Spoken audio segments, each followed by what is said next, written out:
لا حضرة النبي محمد صلى الله عليه وسلم ثم إلى روح أبويا سيد محمد بن علوي المالكي وأصولهم فضل الله يتغشاهم بالرحمة المغفر بسر الفاتحة.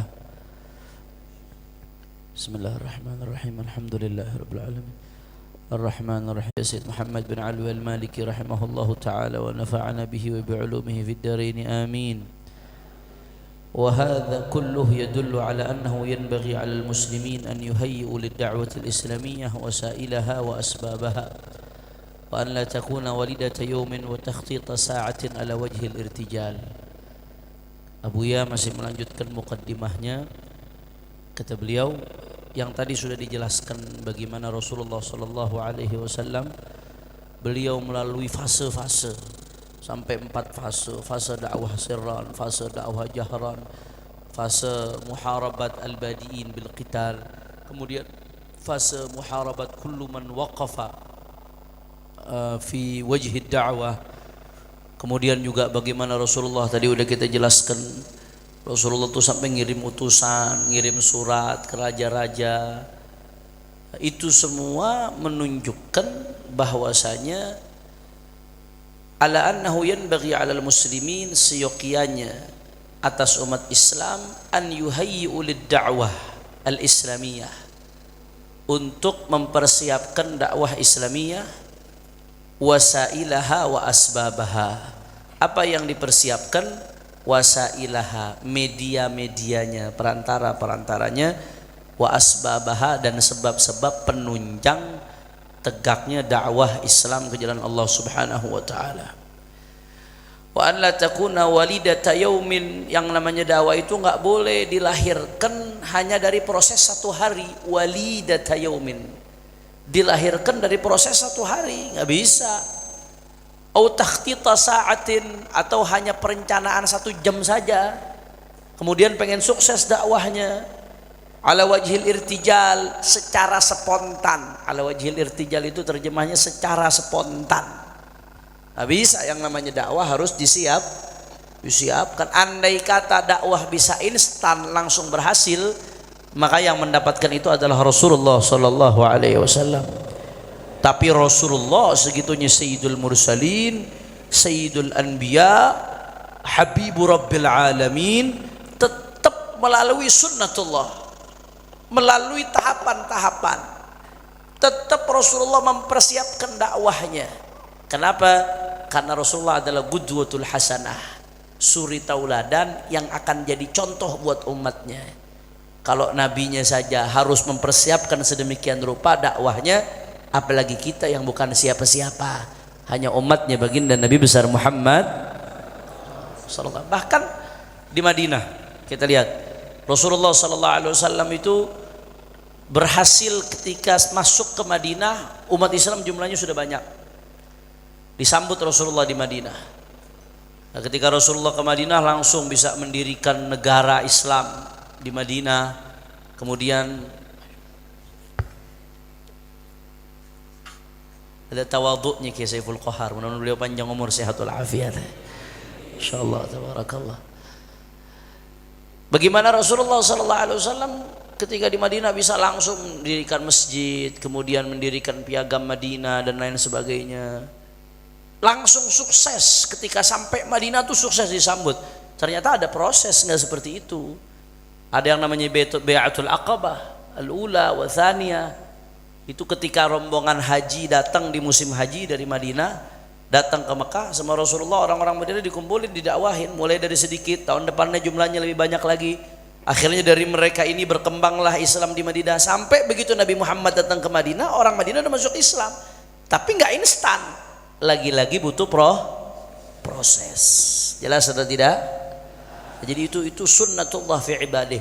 Proses itu menjadi sunnatullah fil ibadah. Maka kita ketika berdakwah jangan mikirnya yang instan-instan saja. Segala wasilah, segala perantara, segala media yang bisa kita gunakan untuk dakwah, gunakan. Apa sekarang contohnya? Media sosial, medsos.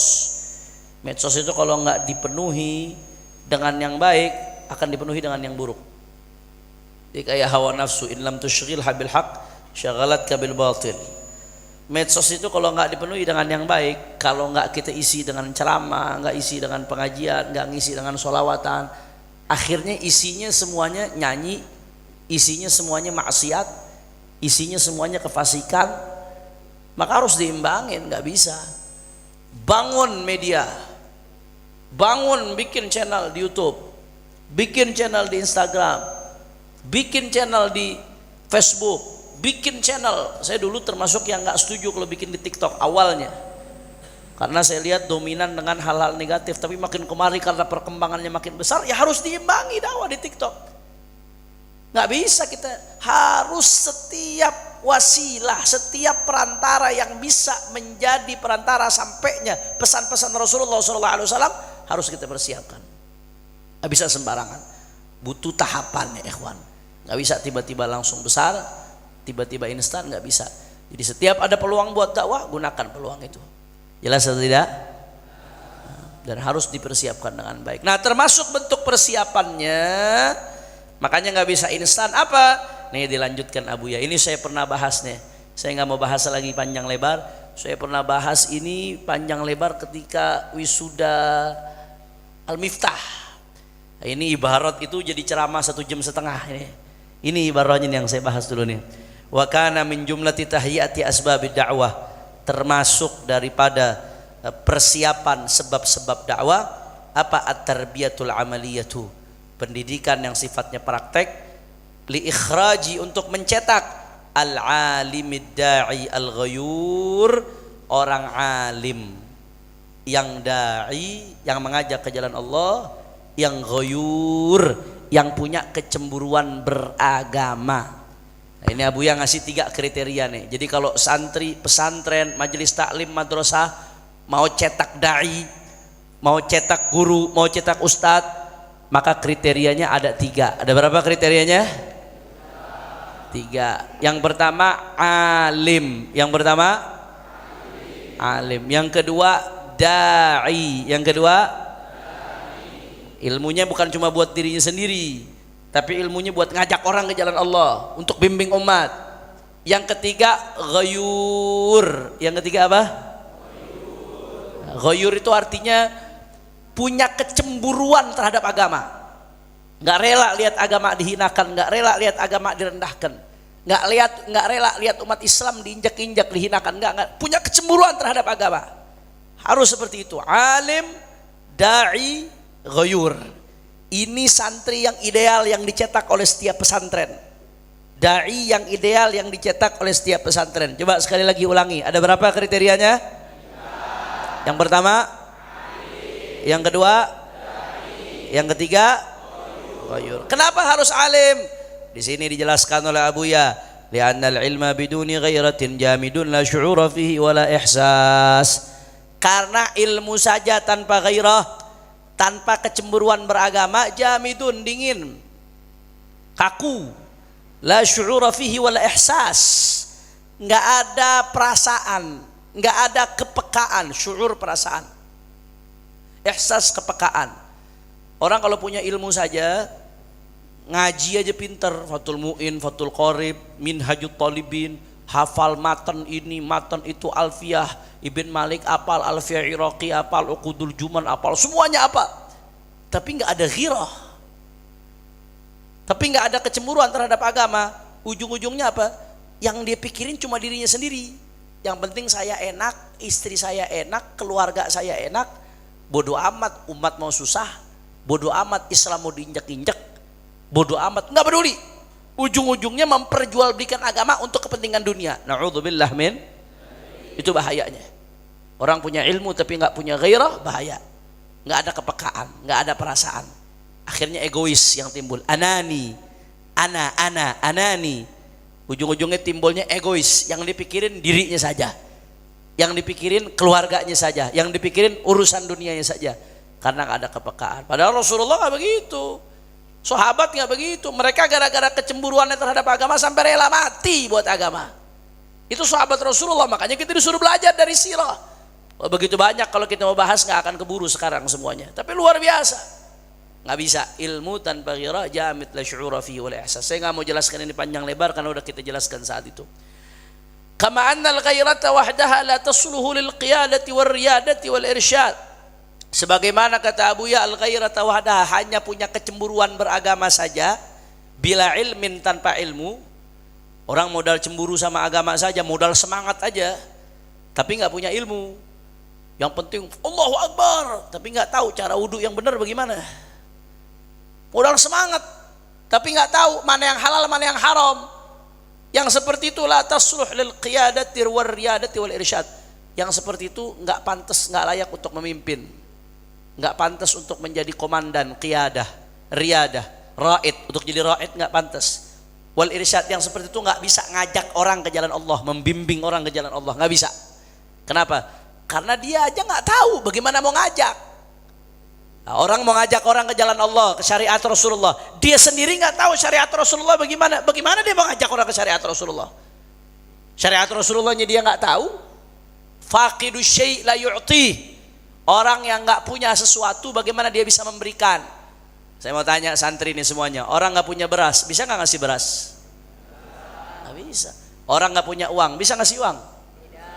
Nggak bisa. Orang nggak punya minyak, bisa ngasih minyak? Nggak bisa.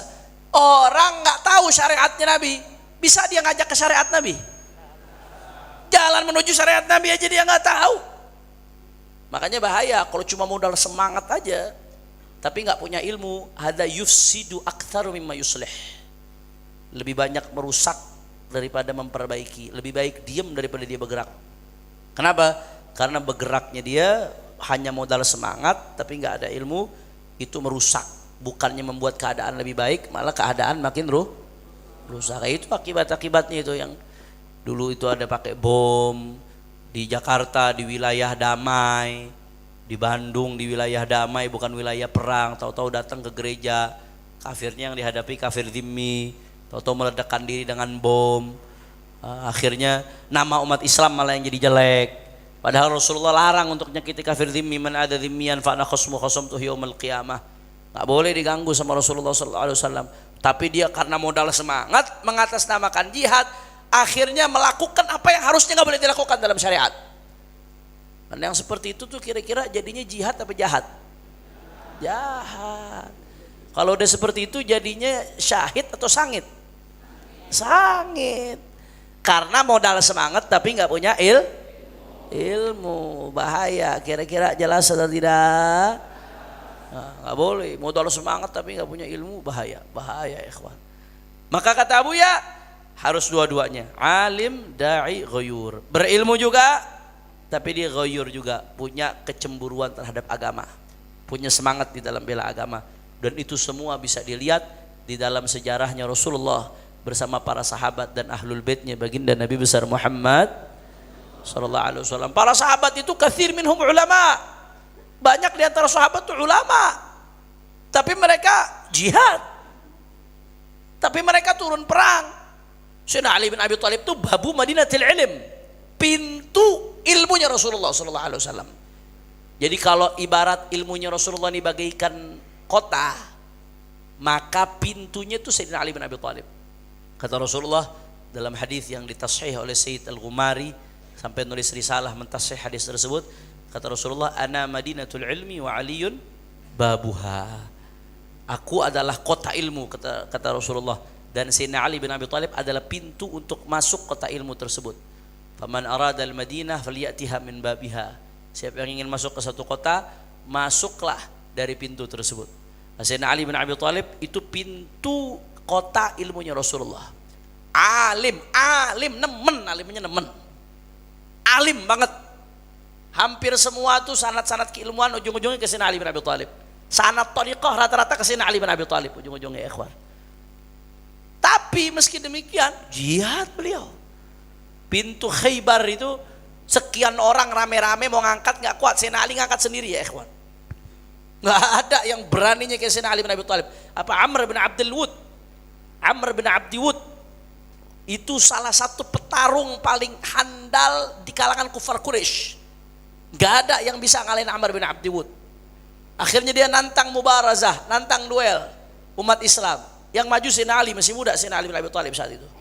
Sayyidina Ali ngomong ke Rasulullah, ya Rasulullah, biar aku yang hadapin ya Rasulullah. Hal min mubariz, ada nggak yang mau nantang aku, lawan aku? Kata Sayyidina Ali, ya Rasulullah, izinkan aku ya Rasulullah. Sayyidina Ali masih muda, kata Rasulullah, ya Ali, hadza Amr. Ya Ali, hadza Amr. Wahai Ali, ini Amr bin Abdi Wud, nggak ada yang bisa ngalahkan dia. Akhirnya udah Sayyidina Ali mundur. Betantang-betantang lagi Amr bin Abdi Wud, hal min mubariz, ada nggak yang bisa lawan aku? Siapa yang mau duel lawan aku?